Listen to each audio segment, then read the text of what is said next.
The anonymous email stared back at me, its single line, "You didn't get everyone," burning into my eyes like a warning I couldn't ignore. I sat at my kitchen table, the Denver skyline a faint glow through the window, my coffee gone cold. My hands trembled as I closed the laptop, the silence of the house pressing in, broken only by the soft hum of the fridge. I was Laura Bennett, 42, a paralegal who'd just won a war against my boss, Mark Ellison, a lawyer who'd stolen my work and fired me to hide his greed. I'd taken him down, stripped his license, and reclaimed my life. But now I was scared again, my victory tainted by a new threat. Mia, my 14-year-old daughter, was upstairs, her music a faint pulse through the ceiling, and the thought of someone coming for us because of my fight made my chest tighten. I'd fought for justice, but at what cost? My short brown hair was tucked behind my ears, a habit from years of leaning over legal briefs. My warm smile a mask for the exhaustion that clung to me like damp clothes. I'd worked at Ellison and Partners for a decade, my days filled with the rustle of papers and the sharp scent of printer ink. Mark, 55, with his tailored suits and predatory grin, had been a mentor I admired, until I found his billing records, inflated to milk clients for thousands, and realized he'd do anything to keep his secrets. When I sent a memo to the firm's partners, calling out his ethics, he turned it against me, claiming my work was sloppy, then fired me, taking credit for a case I'd built from scratch. That betrayal cut deeper than I'd expected, unraveling the life I'd pieced together in our middle-class suburb of Denver, Colorado, in 2025. The legal world here was a boys' club, where loyalty to the firm trumped truth. And Mark's charm made him untouchable. Our neighborhood, with its tidy lawns and block parties, was proud but gossipy, and my firing left me isolated, whispers trailing me at the grocery store. Mia was my anchor, her dark curls and fierce spirit a reminder of why I kept going. My sister Claire, a no-nonsense teacher, and my best friend Sam, a quiet IT guy, held me up when I wanted to collapse. But it was Mia I was fighting for, to show her that standing up mattered, even when it hurt. I found out about Mark's betrayal when a colleague, her face pale, slipped me a copy of the case brief I'd written, now published under his name. Hours later, I got the termination letter, citing performance issues that never existed. My hands shook, my throat burned with rage and humiliation. I'd trusted Mark, stayed late to polish his cases, shared stories about Mia over coffee, only to be discarded like a used tissue. I drove home, the Denver skyline blurring through tears, and hid in the kitchen, Mia's laughter from her room a knife in my heart. I kept thinking about a moment when she was 5, her tiny hand in mine as we planted tulips, her trust in me absolute. I couldn't let her down now. The turning point came when Sam handed me a USB drive, his eyes serious as he explained he'd recovered deleted emails from the firm's server. They showed Mark admitting to inflating bills, joking about clients who'd never notice. It wasn't enough for a lawsuit, but it lit a fire in me. I sat at my dining table that night, the table cluttered with Mia's art projects and my law books, the coffee pot hissing, and vowed to fight back. I remembered my dad, his calloused hands guiding mine as he taught me to ride a bike, telling me to get back up when I fell. I'd been humiliated, cast aside, but I wasn't done. I started digging, spending nights researching legal ethics, my eyes burning from the laptop's glow. Mia would wander in, offering to make tea, her worry clear in the way she lingered. I'd smile, hug her, but inside, I was unraveling, scared I'd lose more than my job if I kept pushing. The firm's partners meeting was my first move. I wasn't invited, but I went, my stomach in knots, standing in the back as Mark schmoozed with the board. When they opened the floor, I stepped forward, my voice shaky but clear. saying I'd been framed, that Mark had stolen my work. His grin didn't falter, but I saw his hand tighten on his glass. The partners dismissed me, but I'd planted a seed, and it felt like breathing again. Claire became my sounding board, her teacher's logic cutting through my panic. She'd come over, her arms full of takeout, and listen as I ranted, her no-nonsense advice keeping me focused. Sam kept digging, pulling metadata from emails, his quiet determination a lifeline. I kept Mia in the dark, not wanting to scare her, but she sensed the tension, asking why I was so tired, her voice soft over dinner. I'd lie, saying it was just work, but the guilt gnawed at me. I thought about a summer when she was 8, painting rocks in the backyard, her grin wide as she showed me a lopsided heart. I'd do anything to keep that girl safe, to give her a mom she could be proud of. The fight was slow, meticulous, like drafting a perfect brief. I gathered evidence, client complaints, mismatched billing records, testimonies from colleagues who'd seen Mark's shortcuts. Most were too scared to speak up, but a few, like my colleague who'd shown me the brief, shared what they knew. I documented everything in a binder, hidden in my closet next to Mia's old sketchbooks, their pencil lines faded but precious.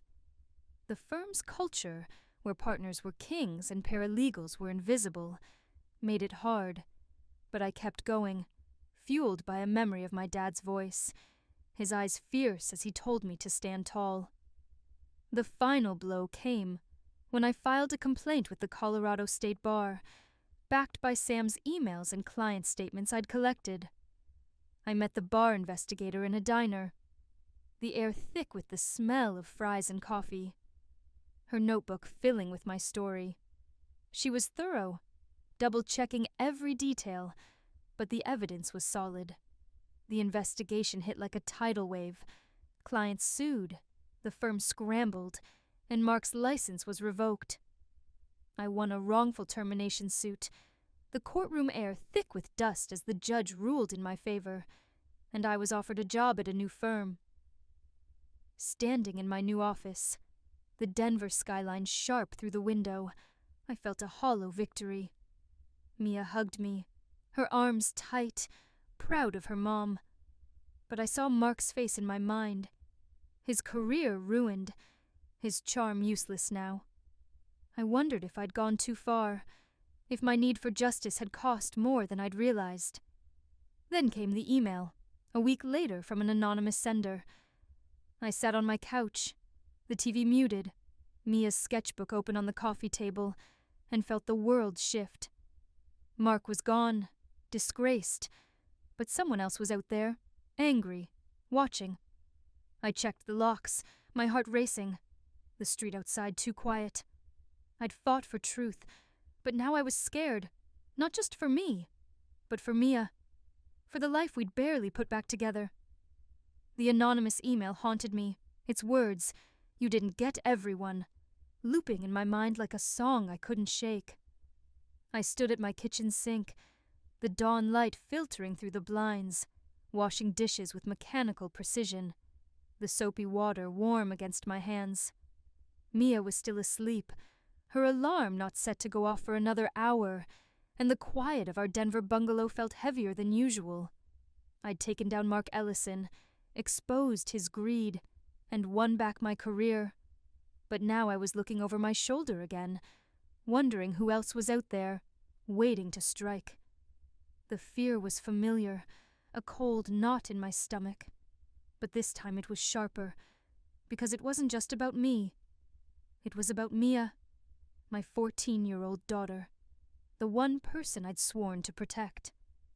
I dried my hands, the towel rough against my skin, and checked the locks, my fingers lingering on the deadbolt, as if that could keep the unknown at bay. I started taking precautions, small but deliberate, like I was building a wall between us and whatever threat lingered. I installed a cheap security camera on the porch, its red light blinking in the dark, and told Mia to text me when she left school, when she got to art club, when she was on her way home. She raised an eyebrow, her teenage defiance flaring, but she saw the worry in my eyes and nodded, her dark curls bouncing. I hated putting that burden on her, hated how my fight was creeping into her world. One evening, as we ate spaghetti, the kitchen warm with the smell of garlic and tomatoes, she asked why I kept checking my phone, her voice soft but pointed. I brushed it off, saying work was hectic, but her gaze lingered, sharp and knowing. I thought about a summer when she was 7, chasing butterflies in the park, her laughter bright as she ran to me with a dandelion. I'd do anything to keep that girl safe, but fear was changing us both. Claire was my rock, her no-nonsense teacher's voice cutting through my panic. We met at a coffee shop, the kind with chalkboard menus and the hum of a milk steamer, her blonde hair pulled back in a tight bun. I told her about the email, my voice low, and her eyes narrowed, her mind already working through possibilities. She suggested talking to Sam, my IT friend, to see if he could trace the email's source, and maybe even hiring a private investigator if things got worse. The idea of spending money I'd saved for Mia's art camp made my stomach twist, but I nodded, grateful for her clarity. Claire reached across the table, her hand steady on mine, and told me I wasn't alone, that we'd figure it out. Her words hit me hard, and I felt a flicker of my dad's voice, his calloused hands teaching me to tie knots, telling me to hold tight when things got rough. I called Sam that afternoon, standing in the firm's parking lot, the spring sun warm on my neck. He was at his desk, the faint clack of his keyboard in the background, and listened as I explained the email, my voice tight. He promised to dig, to check the email's headers for clues, but warned me that anonymous accounts were hard to crack. He told me to be careful, his usually calm tone edged with worry, and I felt a chill, the kind that lingers even in sunlight. Driving home, the Rockies a faint outline against the horizon. I kept thinking about a winter when Mia was 9, building a fort out of blankets, her grin wide as she crowned me queen of our castle. I couldn't let her down now, not when someone was watching. The fear started to shape my days, subtle but relentless. I'd scan the office for unfamiliar faces, my heart skipping when a new client lingered too long by my desk. I'd take different routes home, checking my mirrors for cars that followed too closely. At night, I'd lie awake, the glow of the security camera feed on my phone, and write in my binder, noting every odd moment. A hang-up call, a shadow near the mailbox. I kept it hidden in my closet, next to Mia's sketchbooks, their pencil lines a reminder of why I kept fighting. Claire noticed the change, showing up with coffee and donuts, her way of checking on me. She didn't push, just sat with me on the couch, the spring air sweet with lilacs through the open window, and I was grateful for her quiet strength. Sam's call came a week later, on a rainy evening as I helped Mia with her algebra, her pencil scratching across graph paper. He'd traced the email to a public library in Boulder, a dead end unless we had access to their security footage. But he'd found something else, a pattern of encrypted messages between Mark and a colleague, Patricia, a senior partner at the firm.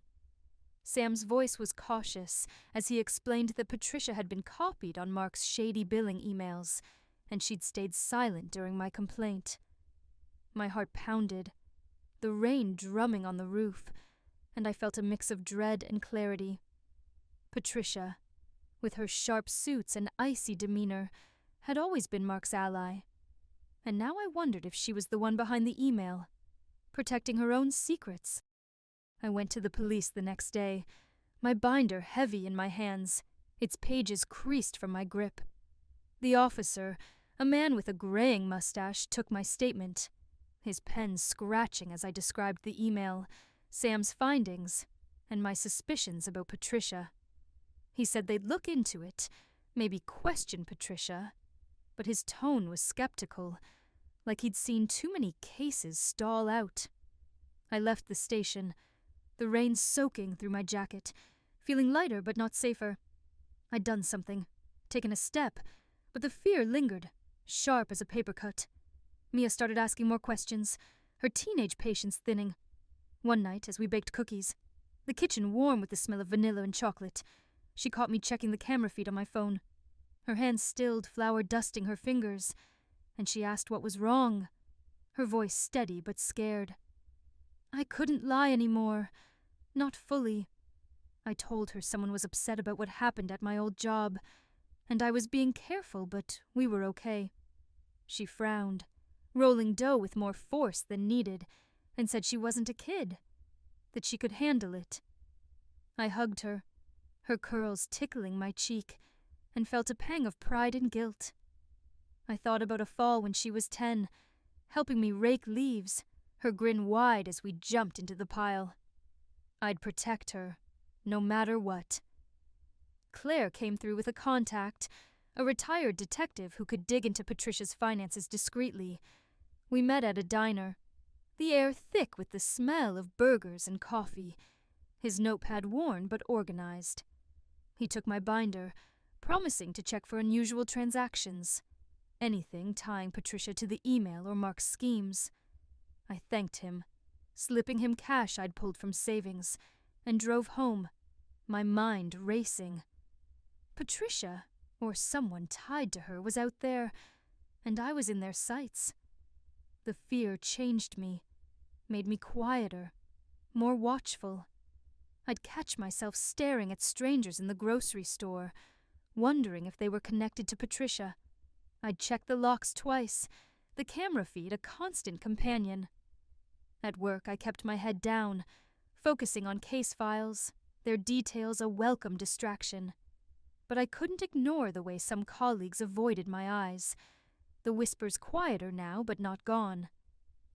Mark's shadow lingered, even if he was gone, and I wondered if I'd ever feel safe again.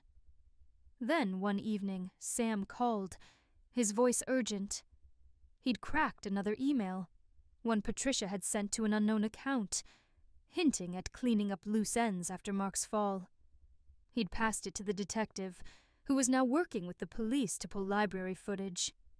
My heart raced, the kitchen dark except for the glow of my phone. It should have felt like progress, but it didn't. I kept thinking about my dad, his voice soft as he told me to keep going, his hands warm on my shoulders. I was trying, but courage felt like a luxury I couldn't afford. I didn't know what to do, but I knew I couldn't stop. Not for me, but for Mia, for the life we were rebuilding. I thought about that blanket fort, her laughter echoing in my memory, and felt a quiet resolve.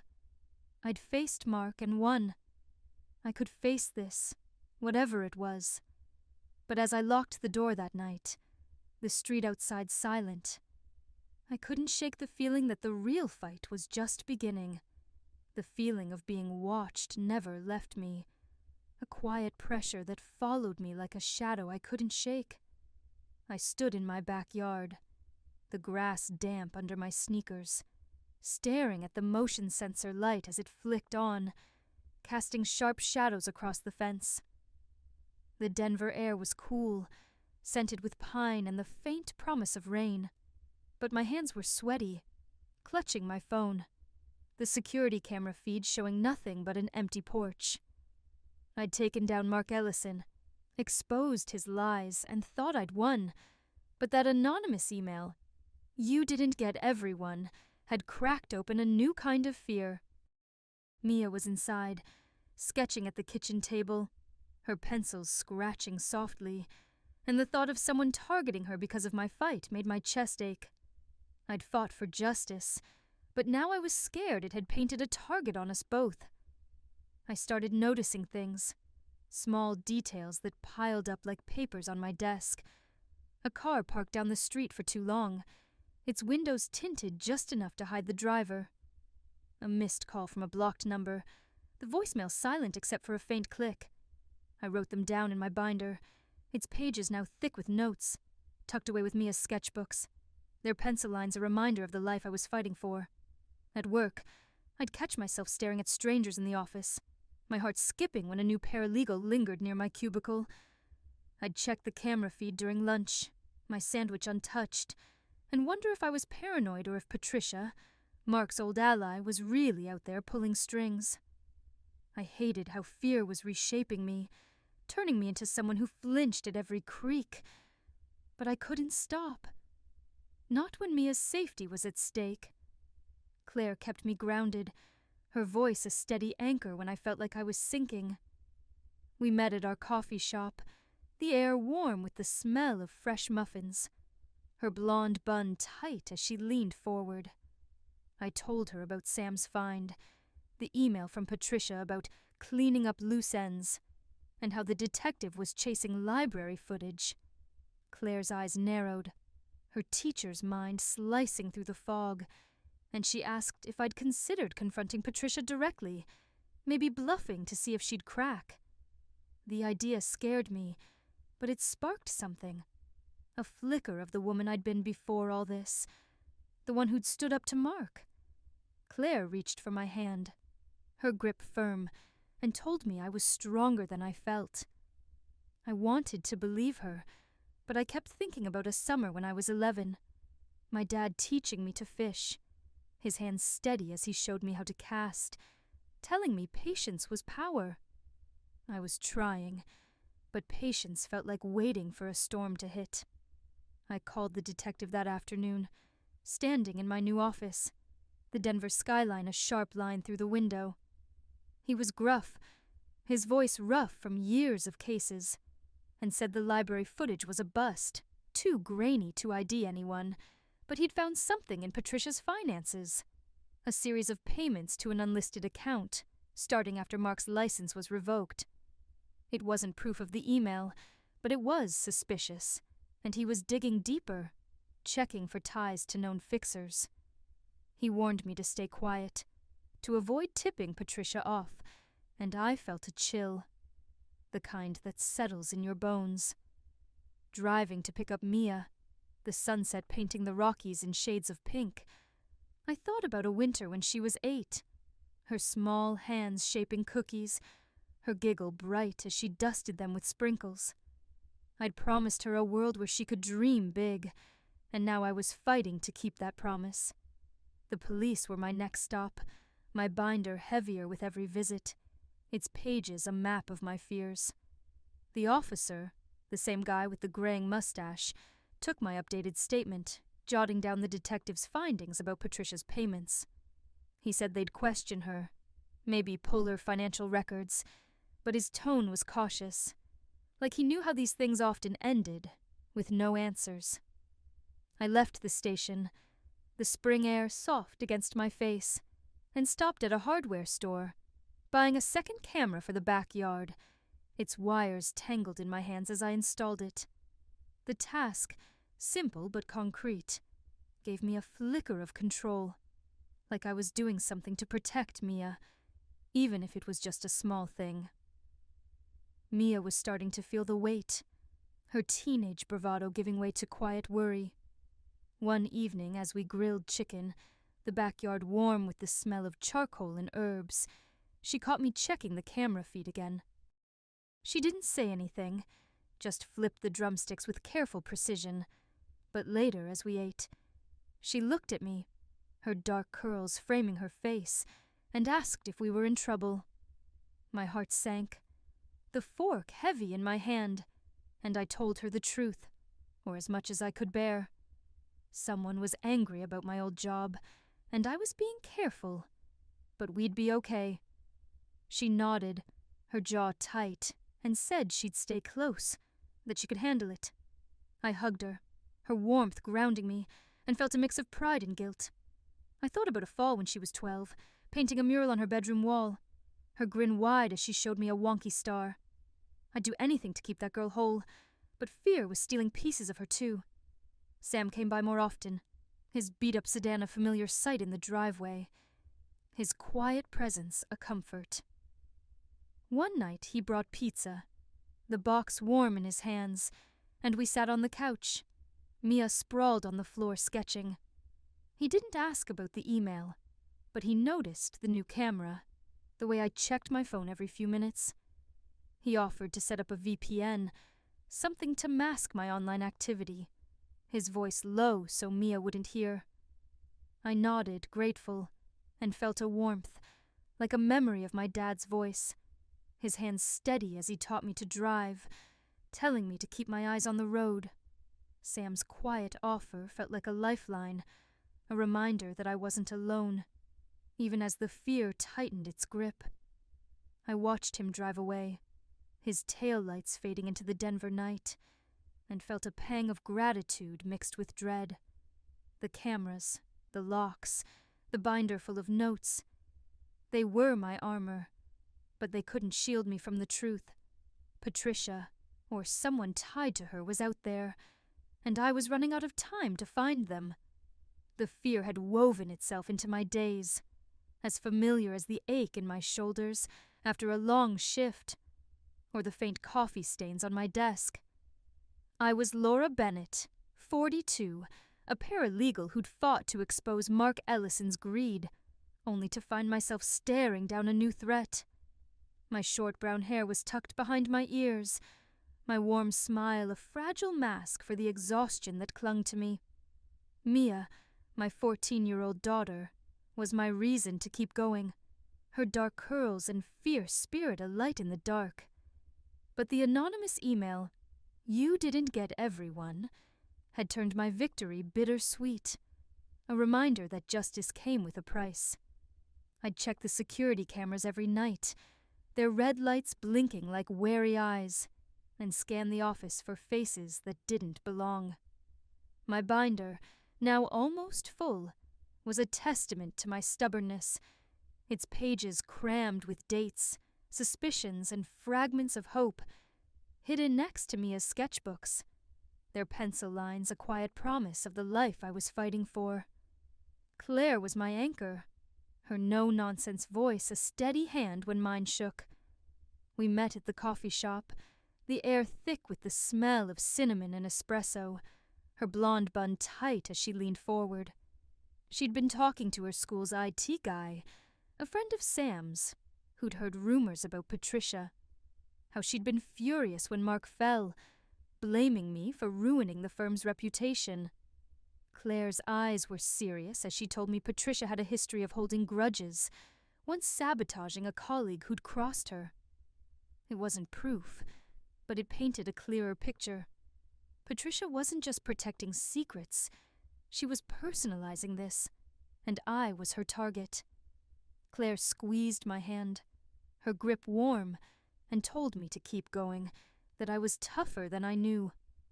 I nodded, but I kept thinking about a winter when I was 13, my dad teaching me to chop wood, his hands steady as he showed me how to swing, telling me strength came from focus. I was trying, but focus felt like staring into a storm. Sam's calls were my lifeline to answers. One evening, as I folded Mia's laundry, the soft thump of her hoodies grounding me, he called with news. The detective had pulled a thread, security footage from a coffee shop near the Boulder Library, showing a man known to work for Patricia's fixer, using a laptop minutes before the email was sent. It wasn't enough to arrest her, but it was pressure, and Sam said the police were closing in, questioning the fixer about his ties to Patricia. Sam's voice was tight, urging me to stay vigilant, and I felt a mix of hope and dread, like standing on a ledge, the ground far below. I sat there, the phone warm in my hand, and thought about a summer when Mia was 6, chasing fireflies in the backyard, her jar glowing as she showed me her catch. I'd promised her a world where she could shine, and now I was fighting to keep that world safe. I went to the police one last time, my binder open, its pages a map of my resolve. The officer, his graying mustache twitching, took my statement, his pen moving quickly as I laid out everything. The email, the footage, Patricia's payments, the fixer. He said they were building a case, slow but steady, and for the first time, I felt a flicker of trust in the system. I left the station, the Denver air warm with the scent of blooming lilacs, and bought a small alarm system for the windows. its sensors a quiet defiance against the dark. Installing it, my hands steady despite the weight of it all, I felt like I was reclaiming a piece of my life, even if it was just a small one. Mia was my mirror, reflecting the toll this was taking. One night, as we watched a movie, the living room dark except for the TV's glow, she leaned against me, her head heavy on my shoulder. She didn't ask about the threat, but she told me she'd seen a strange car near her school, idling too long before driving off. Her voice was calm, but her hands were tight in her lap, and I felt a surge of guilt, like I'd dragged her into a battle that wasn't hers. I hugged her, promising I'd handle it, and called the police the next morning, my voice steady as I reported the car. They added it to the file, but I knew it wasn't enough. I thought about a fall when Mia was 11, carving pumpkins, her grin wide as she scooped out the seeds. I'd do anything to protect that girl, even if it meant facing Patricia myself. The resolution came quietly, not in a blaze of justice, but in a slow unraveling. The detective called on a rainy afternoon as I graded Mia's art homework, her sketches of mountains vibrant on the page. The fixer had cracked, confessing to sending the email for Patricia, who'd paid him to scare me into silence. Patricia was questioned, her story crumbling, and though she wasn't charged, the firm forced her out, her reputation in tatters. The payments stopped, the strange cars vanished, and the police closed the case, calling it a win. I sat there, the rain tapping against the windows, and felt a hollow relief, like waking from a nightmare but still feeling its chill. I'd protected Mia, kept us safe, but the scars were there, etched in the way I checked the cameras, the way Mia's eyes lingered on me when she thought I wasn't looking. I was back at work, my days filled with the familiar rhythm of case files and client meetings, the Denver skyline a steady backdrop through my office window. Mia was thriving, her art club projects winning awards, her laughter bright as she talked about high school, her voice full of dreams. Claire threw a small barbecue, just us and a few neighbors, the backyard warm with the smell of grilled corn and laughter. Sam showed up, his sedan rumbling, and handed me a soda, his quiet nods saying more than words could. I smiled, the can cold in my hand, and felt a bittersweet peace. I'd won in a way. Mark was gone, Patricia was neutralized, and I was still standing. But the trust I'd once had in my colleagues, in the legal world, was fractured, replaced by a wariness I couldn't shake. The office felt different now, the hallways colder, the camaraderie I'd loved tainted by what I'd seen, I kept my head down, focusing on clients, their cases a tether to the paralegal I'd been before all this. But late at night, when the house was quiet, I'd think about Mark, about Patricia, about the cost of standing up. I didn't hate them. Hate was too heavy to carry. I just felt sorry for them, for the emptiness that drove them to hurt me. I'd look at Mia's sketchbooks, now stacked neatly on my shelf, and feel a quiet resolve. I'd kept her safe, but I'd lost something too, a belief that truth always prevailed, that justice was fair. Then came the twist, a month after Patricia's fall. I found a note in my mailbox, no envelope, just a folded piece of paper, the handwriting sharp and unfamiliar. It read, "You were right to keep digging." My hands shook as I held it, the kitchen silent except for the drip of the faucet. It wasn't signed, but it felt like an echo of the email, a nod to my fight, maybe from someone who'd seen Mark and Patricia's lies, but stayed silent. Another colleague, a client, someone I'd never know. I tucked the note in my binder, its pages full but no longer heavy, and sat on the porch, a mug of tea warming my hands, the air sweet with honeysuckle. Mia came out, her sketchpad under her arm, and sat beside me, her shoulder brushing mine. She didn't ask about the note, but she smiled, her dark curls catching the sunset, and told me about a mural she was designing, her voice alive with ideas. I listened, my heart full, and thought about the woman I'd been, the one who trusted too easily, who believed the world rewarded honesty. I wasn't her anymore, but I wasn't broken either.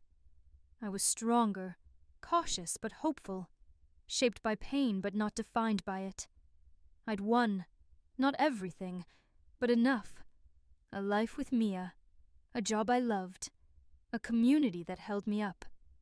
But as the stars emerged, the night soft and quiet, I couldn't shake a faint unease.